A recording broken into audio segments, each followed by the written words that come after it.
Oh, all the things we need to do. It's miraculous to me that cities all over the world aren't just filled with bumbling and aimlessly wandering people having panic attack after panic attack. All the things we need to do. Things we set out to do willingly, and mainly things we think or are told that we need to do.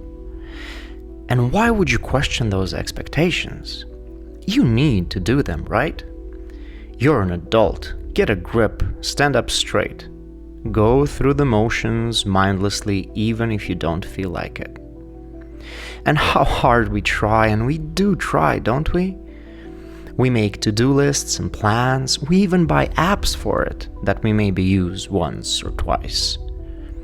We cover entire walls in our homes and offices in blackboard paint. Firstly, because it looks cool and we get to boast about being eclectic to our friends, but mainly so that we have even more surface area that we can vomit more tasks, to-do lists, and inconsequential brain farts on. Oh, just look at us try. Look at us pretend that we got it under control. I mean, if it's written down, then that in itself shows the whole world that I am dead serious about maybe, probably, actually pursuing it, I think. I hope. The things we think we have to do. It's hilarious. And I'm sure whoever is running this simulation is sitting there sipping on some crappy coffee and going, "Oh, look at that. How cute and adorable are they for believing their own BS."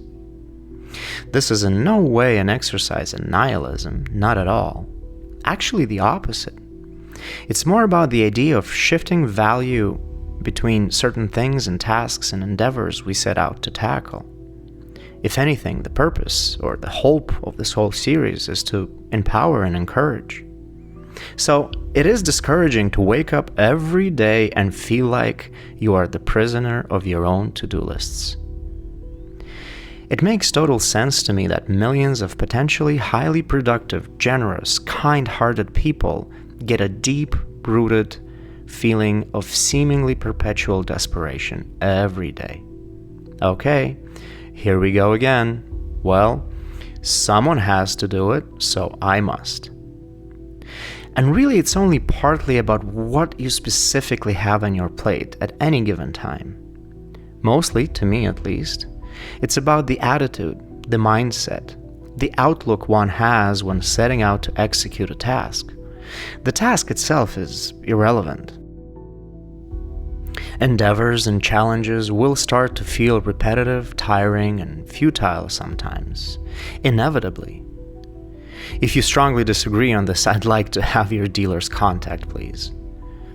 So how would I find a sense of empowerment and positivity within this never-ending loop, within this seemingly vicious cycle?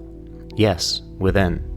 Spoiler alert, the train has left the station and you, my friend, are on it. And there's only one stop, the final one. Also, just for this, let's assume the windows don't open and they already took away your shoelaces. So, how would you go about empowering yourself in this overwhelming storm of plans, duties, and expectations? Well, in my mind, it's simple. You need to make your brain's reward circuitry work for you by spending time doing things where you can strongly predict a positive outcome. Boom, done. Thank you. You've been great. Tip your waitresses. Good night and good luck. The simplest of tasks, well executed, I will go as far to say, is probably the single most accessible, empowering, and healing practice. Meditation, spirituality, and catering to your mind and soul, those things are crucial. But these are lifelong journeys. What I am talking about is literally the EpiPen of empowerment and mental relief. So, whenever you feel desperate, go do a simple thing you are good at and enjoy doing. Put yourself in a place where you can predict a positive outcome. Do the dishes. Don't laugh. I know people who thoroughly enjoy this. I think they're from Mars.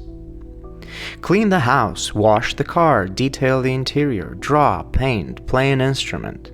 If you're a handy person, do a quick, and I mean quick, home improvement project. No tearing down walls, please. Fix a chair, change a light bulb. Do it mindfully. Make something. I think artisans understand this very well. Before long, you'll be able to say, "Hey, look, I made this. It did not exist this morning, and it's glorious. I fixed that, and now it works like it's supposed to. I made things a little better now than they were a few hours ago, just a few hours ago. I made some order out of chaos." And there is nothing more empowering than that, nothing more powerful. Soon enough, you'll feel like if you can do all these great small things, you can do great big things just as well. And you absolutely can.